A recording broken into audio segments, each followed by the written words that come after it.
Okay. This thing on. I think we're on. Okay. Okay. This thing on. All right. So, thank you. Welcome to the celebration. I have hit 400 subscribers for my newsletter, Nilnomics. This is good. This is momentum. I think it took me 4 months to hit 100, about 3 months to hit 200, a month to hit 300, and just about another month to hit 400. So we're getting some momentum. So I want to thank everyone who has subscribed to the newsletter, who reads every week, leaves comments, replies, likes, subscribes, all that good stuff. I really appreciate it. Um, I am going to. I have notes that I'm going to follow. Um, and let's see here. Tonight's stream, I have an agenda, so we're going to be really official about this. I want to talk quickly about the issue that ran today in the newsletter. It went, for me, pretty, I wouldn't say viral, but was pretty well received based on how many impressions it got, how many subscribers I gained, how many comments are out there. Was really impressed with the reception. A lot of people seem to really like it. So, just want to talk a little bit about why I decided to write an overview of college athletics and what can be gleaned from it. So, I believe if I press this button, boom. Do people see my screen? Why does it see that screen? It should see the other screen. Okay. Doesn't want to. Okay, whatever. Um, so I feel like for a while I've needed to write kind of like an intro to college athletics finances. I feel like I started writing about very hyper specific topics like the house settlement and the salary cap and the roster limits, and then just kept going into analyzing attendance data and revenue reports. And I kind of skipped over that basic part about like how does college athletics financing work. So I think based on that and the fact that I had someone reach out, I was really fortunate. This young man named Roshan De Silva reached out to me and said he wanted to do some visuals for the newsletter, and I thought, well, if I gave him the broadest set of data, let him cook, let him do his thing, and make some visualizations, then I could focus more on writing for a week. So that's why I decided to do it this week. And if you read the issue, you got to see kind of a high level overview of all of these athletic departments' revenue and expenses.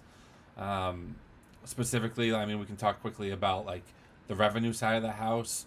Um, and I showed some other charts that showed how all the professional leagues basically make their money on television deals, tickets, sponsorships, and based on the data that we have of college athletic departments, the public ones, anyways, that's exactly how it shakes out in the college world. So there's no surprise there. What's interesting is how little is paid towards the labor, right? Because college athletes are only now starting to get paid, and that is not reflected in the latest data that we have.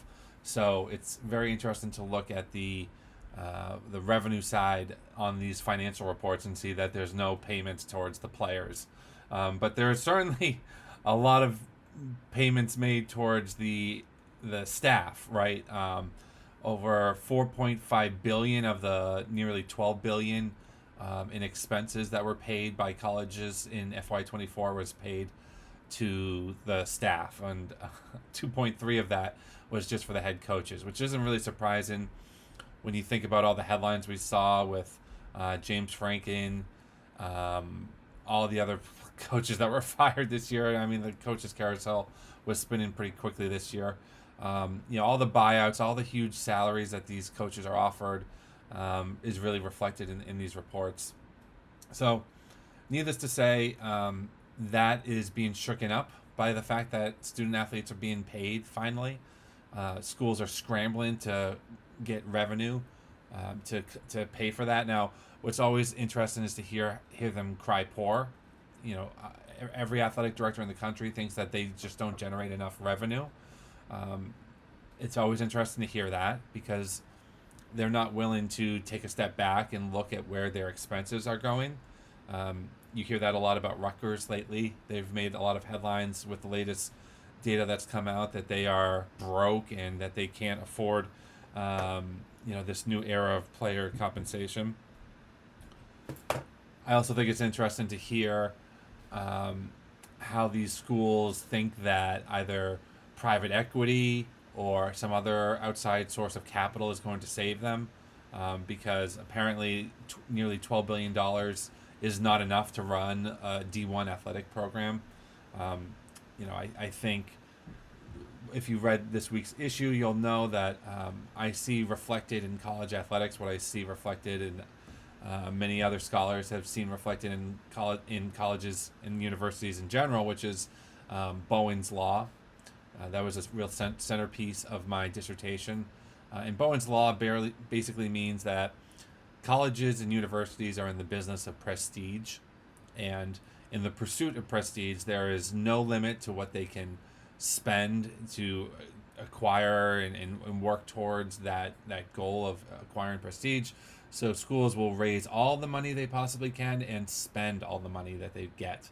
And the net effect of that is to increase costs of higher education. And although I could opine for hours on how that is reflected in the broader higher education system, it's almost blatantly obvious that is the case in athletics, because we have these athletic departments that are spending billions of dollars, millions, not billions, but millions, hundreds of millions of dollars to compete, to try to stay ahead of their peers, to climb the hierarchy of the athletics taxonomy, trying to acquire all the revenue that they can to compete and stay on top, stay relevant, and to win. And that's really what athletics is it's another form of competition between these institutions that have no interest in education and no interest in improving our country, our communities, to develop citizens, to enrich their students. At the end of the day, these are institutions that are seeking to acquire prestige and will do anything they can to do that. And athletics is just one venue, one arena where that war is fought. So hopefully, if you read this week's issue, again, some really great visuals to show kind of the ranking of income and expenses that these departments report, and it gives a real good overview of where the money's coming from and where they are spending it. So that was the first thing I wanted to talk about tonight. Again, I do want to emphasize how much I appreciate the work of Roshan De Silva. He's linked to on the in this week's article. He runs a consulting company called what is it called?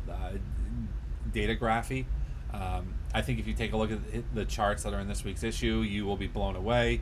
If you go look at his portfolio online, it's pretty impressive, the work he's done. And so if you're looking for someone to do some really striking visualizations or look for insights in any type of data set, I think he's the man for you, and I hope you'll reach out to him.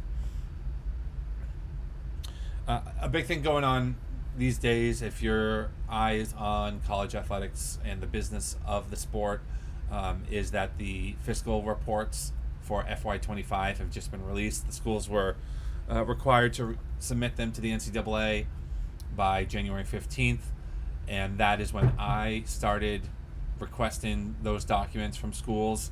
I've made a lot of progress getting many of them. I think my last count is I'm up to 73 FY25 reports, and I'm requesting them from everyone that I possibly can. One thing that's making it difficult is that the form changed this year.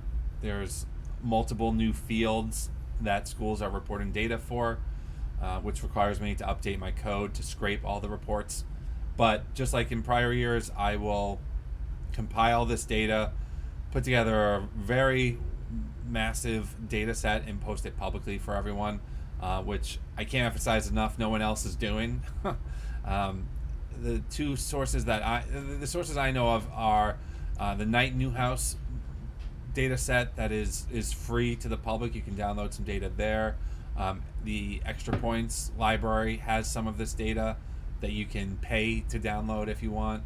And Sportico also has some of this data behind a paywall. But to my knowledge, I am the only one who has scraped all of the data.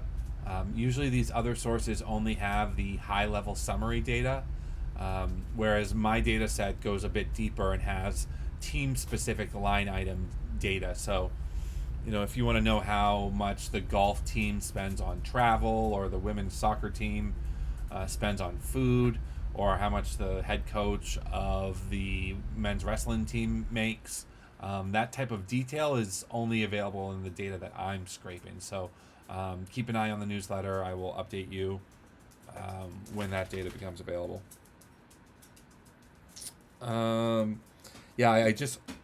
I kind of have a goal of trying to get that data out by the end of February. There's a lot of other things going on. I don't know if I'll be able to reach that, but hopefully I will be posting about it in the newsletter by the end of the month. Okay, so I have some reader questions that I wanted to answer. Thank you to everyone that sent me questions. I don't. No one ever. Jackson's here. All right. Hey Jackson, I will get to your question momentarily. That's Jackson. You're the first one to ever chat live to me, so I appreciate that.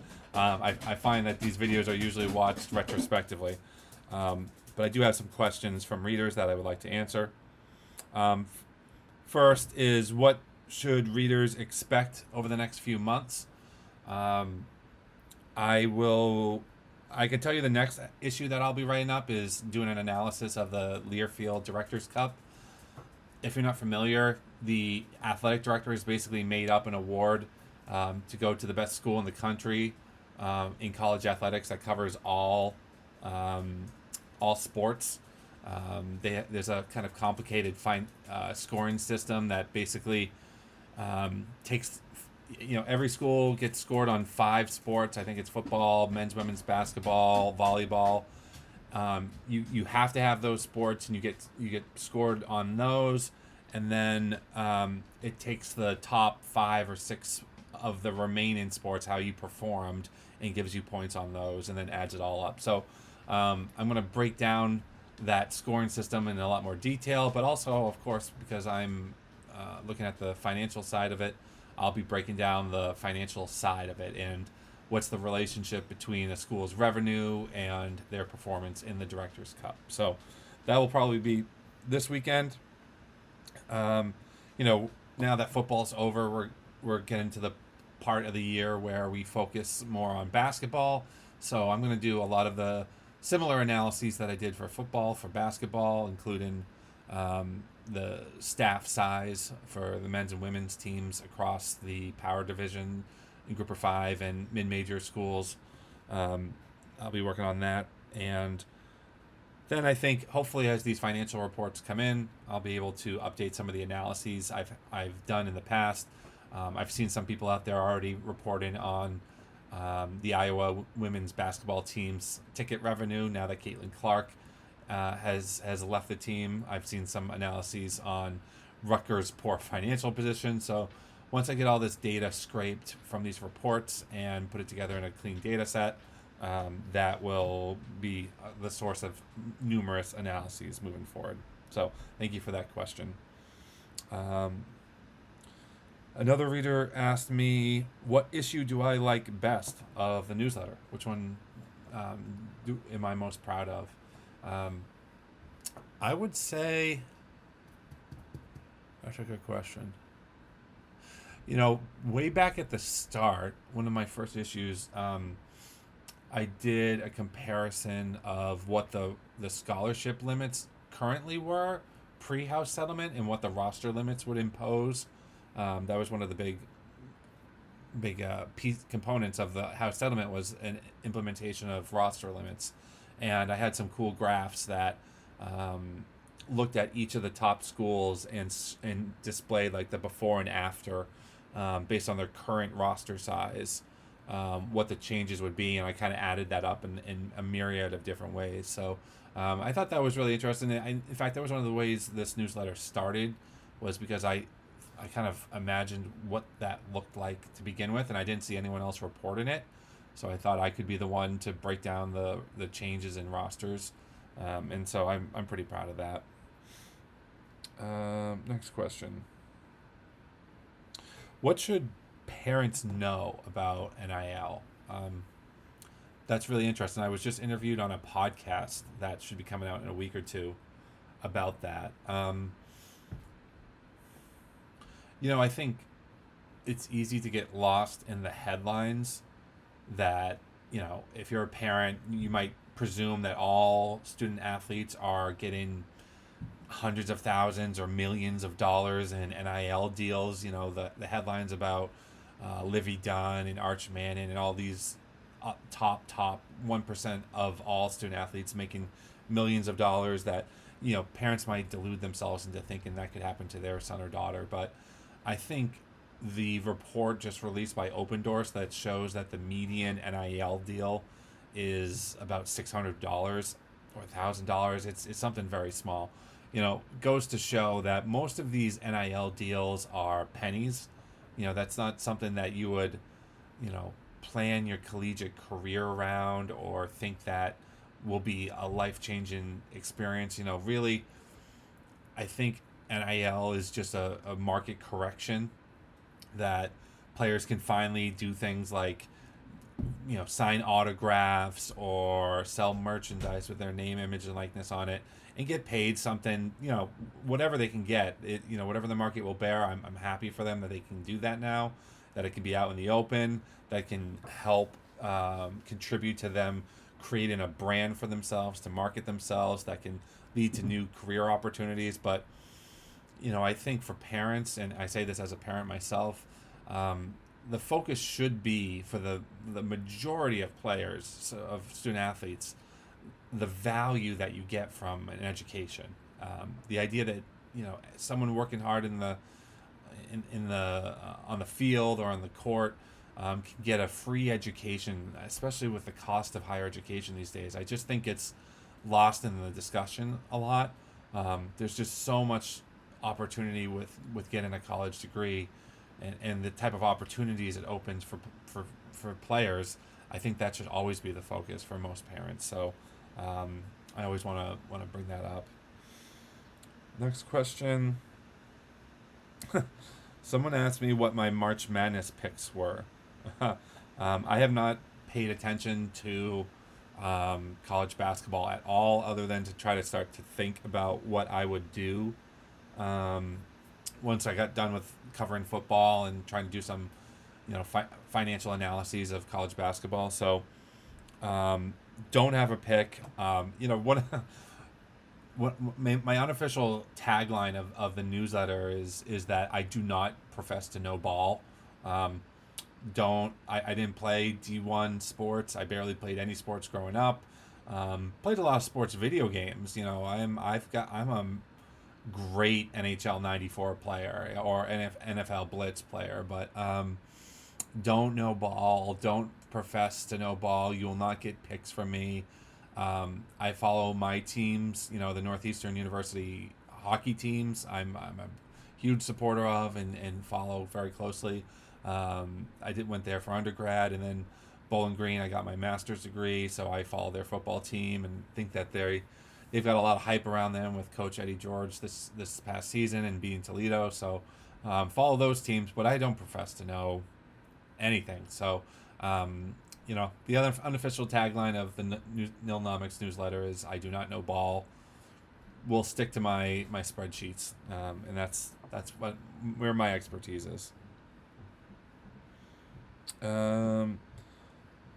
What was my best college sports experience? So another fun thing about going to Northeastern is my work-study job at the time was as the mascot. I think on my Twitter page I have as my one of my profile pictures is me in the Husky outfit. So I got paid to be the mascot, which was fantastic. It was a lot of fun. Um, and my best experience was, we had a football team at the time, so got to go out onto the field at halftime, wave this 10-20 foot tall flag.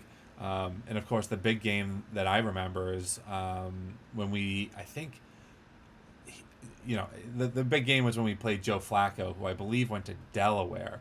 That team came to Northeastern, and I believe we beat them. Clearly, I don't remember the score, but I think we beat them. But it was just crazy because not many people went to the games. That's partially why they got rid of the team. But I remember that game being really, really crazy. Lot of they brought their mascot, and he tried to have a brawl with me at midfield during halftime.